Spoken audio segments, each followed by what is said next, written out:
नेतृत्वाखाली पुन्हा एकदा महाराष्ट्रामध्ये शिवसेना उद्धव बाळासाहेब ठाकरे यांचं जे राज्य येणार आहे, सर्व महाराष्ट्रामध्ये शिवसेना उद्धव बाळासाहेब ठाकरे यांचं जे राज्य येणार आहे, सर्व ज्यांच्या नेतृत्वाखाली पुन्हा एकदा महाराष्ट्रामध्ये शिवसेना उद्धव बाळासाहेब ठाकरे यांचं जे राज्य येणार आहे, सर्व महापालिकावर ते आपले सर्वांचे नेते, प्रखर हिंदुत्ववादी, मराठी माणसाचे मानबिंदू, शेतकऱ्यांचे कैवारी, सन्माननीय उद्धवजी ठाकरे साहेबांना मानाचा मुजरा करून, आदित्य ठाकरे साहेबांना मानाचा मुजरा करून आज आपल्या या संभाजीनगरमध्ये, छत्रपती संभाजीनगरमध्ये मोठ्या संख्येने या ठिकाणी अजूनही लोक येत आहेत. माननीय उद्धव साहेबांचं भाषण ऐकायला या ठिकाणी येतात. ते काय बोलतात, काय बोलणार, हे सगळे महाराष्ट्रात नाही तर देशामध्ये खूप मोठी त्या ठिकाणी चर्चा सुरू झालेली आहे. खरं म्हणजे आता दोन भाऊ आलेत. खरं म्हणजे इथे सुद्धा त्या ठिकाणी साहेबांच्या सोबत त्या ठिकाणी राजसाहेबांना बोलवायचं होतं, परंतु त्यांची ठाण्यात बैठक आहे आणि ते आधीच ठरलं होतं म्हणून. पण दोघेही विजयी मिळाल, दोघं पण येतील. ज्याप्रमाणे 8 मे 1988ला शिवसेना प्रमुखांनी या ठिकाणीच त्या ठिकाणी आपला दंडवत घालून ही महापालिका आपण जिंकून दिली, म्हणून जनतेला नमस्कार केला होता, त्याप्रमाणे आपली महापालिका पुनश्च एकदा छत्रपती महापालिकेवर हा आपला भगवा झेंडा फडकेल. त्यावेळेस माननीय उद्धव साहेब आणि राजसाहेब दोघंही येतील. मी या ठिकाणी आपल्या सर्वांना सांगतो की आज रोज कोणी ना कोणी काहीतरी बोलतं. ज्यांना अक्कल नाही आहे, जे मोठे झाले ते जाऊन उद्धव साहेबांना काहीतरी बोलतात. म्हणून आज या ठिकाणी बोललो मी इथे. खरं म्हणजे तुम्ही या ठिकाणी तुम्ही जर असं परत बोलायला लागलं तर तुमचं मग काय करू आम्ही पहा म्हणा. ज्या पद्धतीने तुम्ही बोलता तुम्हाला काही अक्कल आहे का नाही? शेमडे तुम्ही लोक काय होते तुम्ही? माननीय शिवसेना प्रमुखांच्या आशीर्वादाने नंतर मग उद्धव साहेबांच्या आशीर्वादाने तुम्ही मोठे झालात. ज्यांनी मोठं केलं त्यांना कधी विसरायचं नसतं, हे आपल्या हिंदू शास्त्रामध्ये आहे. तरी पण मी त्यांना या ठिकाणी सांगतो की आता काही त्या ठिकाणी बोलायचं नाही. अनेक जण त्या ठिकाणी गद्दार इकडून तिकडे चालले. आपल्या 2-3 दिवसामध्ये तर असं झालं की कोण कोणत्या पक्षात काही समजत नाही. भाजपवाले यांना घेतात, हे त्यांना घेतात, ते त्यांना घेतात. पण खरं म्हणजे जर पाहिलं तर हे सर्व या ठिकाणी बसलेले सर्व माझ्या सगळे त्या ठिकाणी एकनिष्ठ उद्धव साहेबांच्या पाठीचे. आणि म्हणून मी या ठिकाणी मुद्दाम सांगेन आपल्या सर्वांना, आपल्या संभाजीनगर शहरामध्ये मुख्यमंत्र्यांचा टॉक शो झाला. 70 ठिकाणी त्या ठिकाणी दाखवलं म्हणे आणि काही विशेष नव्हता. काहीतरी ते त्यांचेच लोक त्या ठिकाणी बोलत होते आणि ते हे सांगत होते. बोल बच्चन सारखे त्या ठिकाणी मुख्यमंत्री बोलत होते, पण प्रत्यक्षात नागरिकांना दिलं नाही. मी मुद्दाम सांगितले, उद्धव साहेबांच्या संपूर्ण मराठवाड्यामध्ये मी आणि अंबादास दानवे आम्ही दोघंही होतो. अगदी शेतकऱ्यांशी ते संवाद सांगत होते. शेतकरी त्यांना प्रश्न विचारित होते की आमचं कसं होणार आणि त्यांच्या अडचणी सांगत होते. ज्या ठिकाणी 800-900-1000 लोकांची वस्ती असते तिथे 10-10 हजार लोक आले, असा संवाद पाहिजे. हा संवाद फक्त डिजिटल माध्यमाद्वारे करायला ते होणार नाही तसा. म्हणून आज आमचे उद्धव साहेब या ठिकाणी आल्यानंतर पहा काय जबरदस्तपणे त्या ज्या दृष्टिकोनातून लोकांना हवं आहे ते तुम्हाला मिळून जाईल. शेतकरी आज अडचणीत आहे, नागरिक अडचणीत आहे. आपल्या संभाजीनगरचे तर अनेक नागरिक त्या ठिकाणी अतिक्रमण हटवाच्या या नावाने त्या ठिकाणी घरं तोडण्यात आले. मी या ठिकाणी सांग 2-2 मंत्री या ठिकाणी काय झोपा घेतात का? अरे आपण आपल्या या ठिकाणी सांगायचं. मी सुद्धा गृहनिर्माण मंत्री असताना मला त्या ठिकाणी काल सोलापूरला गेलो, तिथे आडम मास्तरने आठवण करून दिली. त्यांनी सांगितलं मी रात्री 1:30 वाजता येऊन तुमच्याकडनं स्टे घेतला होता की आमचे घरं तोडू नये म्हणून सोलापूरचे. मी तिथे परवानगी आहे ना, पण तुम्ही त्या ठिकाणी काय केलं? या ठिकाणी या मंत्र्यांनी काहीच केलं नाही. अतिक्रमण काढायचं काढा, परंतु त्या ठिकाणी अतिक्रमण कोणामुळे झालं हे पण लक्ष द्या. हे आपले महापालिकेचे अधिकारी काय करतात ते पण लक्ष दिलं पाहिजे. त्यांच्यामुळे त्या ठिकाणी झालं, मग त्यांच्यावर कारवाई का नाही झाली का? कारवाई का करत नाही? पण अतिक्रमण तोडण्यात आल्यानंतर लोकांचे घरं उद्ध्वस्त झाले. पण लोकांचे घरं उद्ध्वस्त झाले, रस्ते सुद्धा केले नाही. तसेच पडले, प्रचंड घाण पडली, प्रचंड धुळीचं वातावरण पडलं या संभाजीनगर शहरामध्ये. आणि काय मुख्यमंत्री बोलतात, मी इतके कोटी दिले आणि तितके कोटी दिले. अरे माननीय उद्धव साहेबांनी ती योजना सुरू केली त्यावेळेस त्यांनी स्वतः पैसे दिले होते 800 कोटी. हे तुम्हाला माहीत नसेल, माहिती घ्या जरा. आज तुम्ही फक्त केंद्र सरकार आमचं आहे, हे आमचं आहे, ते आमचं म्हणून त्या ठिकाणी महापालिका पण द्या, आम्ही तुमचं चुकीचं आहे, सगळं चुकीचं आहे.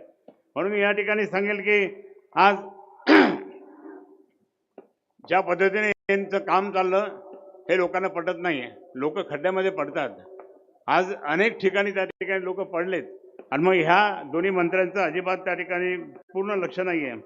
आज मी या ठिकाणी सांगतो, शहरामध्ये मुख्यमंत्र्यांनी काल सांगितलं की आपण एका व्यक्तीने सांगितलं की शहरात चाकूसोरी चालले, मारामाऱ्या होऊ लागल्या, रोज मर्डर व्हायला लागले. मग तुम्ही काय करणार? ते उत्तर असंच दिलं त्यांनी, नाही मी शांतता ठेवेल. काय शांतता ठेवेल?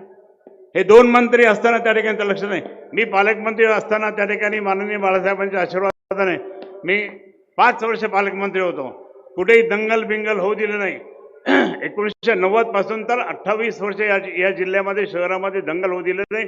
म्हणून DMIC आली, म्हणून उद्योग आले, म्हणून त्या ठिकाणी हे संपूर्णपणे त्या ठिकाणी हे भाग डेव्हलप झाला. पण इथे जे पालकमंत्री किंवा हे बाकीचे असतील त्यांच्याकडे लक्षच नाही. ते फक्त माणसं कसे ओढायचे, तोडायचे, काय करायचं, बिल्डिंग कशा बांधायच्या, काय करायचं, याच्यावरच त्यांचं हे चाललंय. म्हणून मी या ठिकाणी सांगतो, अहो देवा भाऊ, तुम्ही या आमच्या शहरामध्ये रोज एक मर्डर होतात. परवा सुद्धा त्या ठिकाणी बजाजनगरमध्ये मर्डर झाला, रोज मर्डर व्हायला लागले. मग तुमचं काय करता लहान ऑर्डर? तुम्ही गृहमंत्री ना, पण तुम्ही गृहमंत्री जरी असाल, परिस्थितीमध्ये संरक्षण नाहीये. त्यांच्या सुद्धा रोज तुम्ही वर्तमानपत्र वाचा.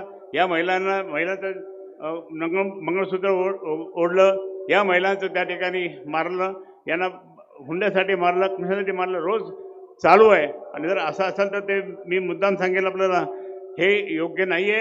अहो तुम्ही त्या ठिकाणी महिलांचं सुद्धा संरक्षण करू शकत नाही. आज ट्रॅफिकची काय परिस्थिती या शहरामध्ये? जबरदस्तपणे ट्रॅफिक, सगळीकडे ट्रॅफिक. आपण एका भागातून दुसऱ्या भागात जायचं तर आपल्याला 1-1 घंटा लागतो. मग ट्रॅफिकचं काय केलं? ट्रॅफिकचं सुद्धा लक्ष नाहीये, ना महापालिकेचं लक्ष, ना डिपार्टमेंटचं लक्ष नाहीये. म्हणून मी या ठिकाणी सांगतो, ट्रॅफिक सुद्धा मोठ्या प्रमाणात त्या ठिकाणी होत आहे. आज मी या ठिकाणी मुद्दाम सांगेल, ट्रॅफिक किंवा लॉ अँड ऑर्डर किंवा शांतता ही आपल्या राज्यामध्ये त्या ठिकाणी झाली. 1990 ते 28 वर्ष या शहरामध्ये आपण दंगल बिंगल होऊ दिलं नाही, म्हणून या ठिकाणी डेव्हलपमेंट झाली. आता कुठे काय चाललं? MIMच्या बरोबर त्या ठिकाणी दोस्ती करता. MIM बी टीम आहे. ही बी टीम असल्यामुळे मी या ठिकाणी सांगेल की सगळे त्यांचे उलटे पुलटे धंदे. आज परवा मारामारी झाली MIMच्या लोकांची. आता तेच म्हणतात की भाजपने बोला. अरे भाजपने ते भाजपबरोबर तुमची दोस्ती आहे, त्या दोस्तीमुळे त्या ठिकाणी होत आहे. DMIC मी काँग्रेसच्या राज्यामध्ये आणली. स्मार्ट सिटी सुद्धा मी त्या ठिकाणी इथे आणली, आणली. हेच नाही तर DMIC आल्यानंतर आज मात्र उद्योग किती यायला लागले, हे फक्त भरभरून त्या ठिकाणी आपण त्या ठिकाणी डेव्हलपमेंट केलं.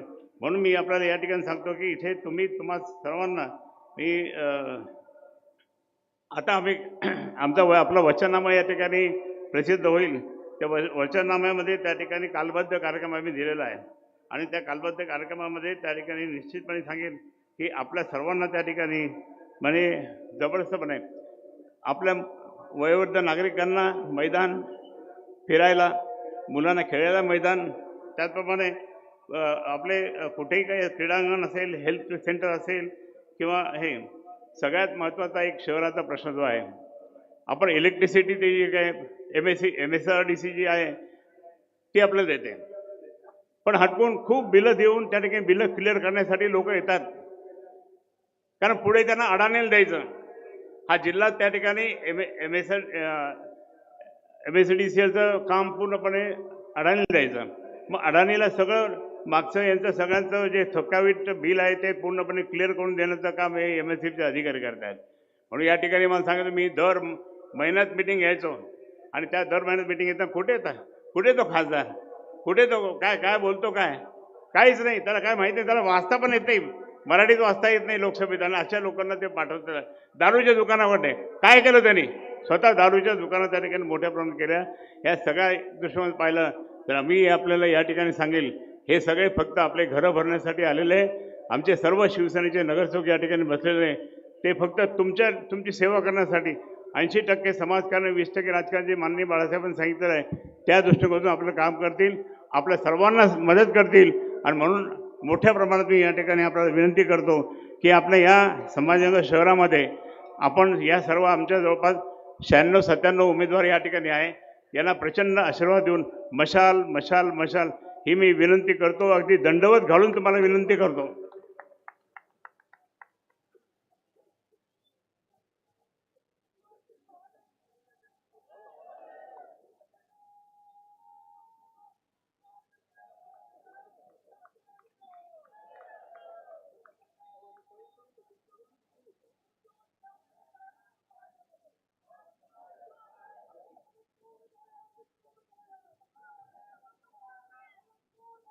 हा दंडवत तुमच्यासाठी घातला मी, म्हणजे पुनश्च एकदा शिवसेना उद्धव बाळासाहेब ठाकरे यांच्या नेतृत्वाखाली आपला भगवा झेंडा या महापालिकेवर फडकून पुनश्च एकदा आपण आपला जय जयकार करूया. जय हिंद, जय महाराष्ट्र. धन्यवाद खरे साहेब. गद्दारांना पुरून उरणारे, महाराष्ट्र सरकारला सळो के पळो करणारे महाराष्ट्र राज्याचे विरोधी पक्षनेते तथा शिवसेना नेते आदरणीय अंबादासजी दानवे साहेब यांना विनंती करतो की आम्हा सर्वांना एक प्रेरणा आणि संबोधित करावं.